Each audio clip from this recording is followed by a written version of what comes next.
arrestimi i Ergys Agasit, atë që PD-ja ka quajtur shpesh koordinator. Ne si CNA kemi që nga mediat e pare që kemi shkruar për ditëjet e tij, dje është arrestuar, i është ulur koka në kofnën e makinës, ti the që nuk ishte gjetur armë dhe personi që e shoqëronte, më pas është publikuar dhe video e dytë që ne do të transmetojmë shoqërimin në drejtorinë e Tiranës, më fal.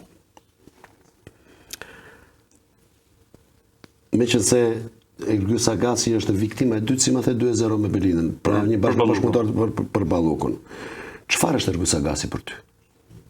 Për mua është ai që e din gjithë shqiptarët, është koordinatori i Edi Ramës me krimin e organizuar. Biznesmen, ndërmjetës, pjesë e sistemit. Dhe personi që shpenzonte më shumë kohë me Edi Ramën se sa shumica e bashkëpunëtorëve të tij, ministra. A ka PD dokumenta dhe fakte që akuzojnë Ergys Agasin? Sot ka akuza, në mos gaboj janë 7 akuzat zyrtare që rëndojnë mbi këtë shtetas, përfshirë edhe grupin e strukturuar kriminal, pjesëmarrjen e një grup strukturuar kriminal, rrëmbimin e personit, kufizimin e lirisë etj.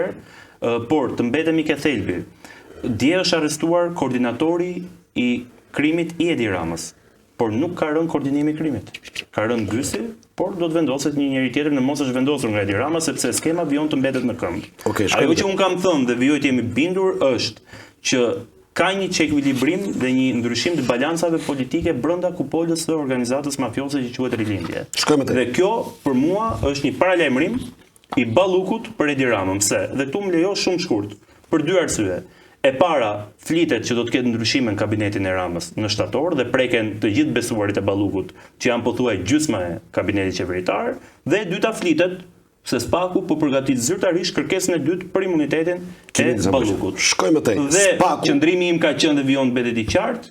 Dje u arrestua nga Skënder Balluku me porosit Belinda Ballukut, Ergys Agasi, mbase i treti mund të jetë edhe Olsi Rama.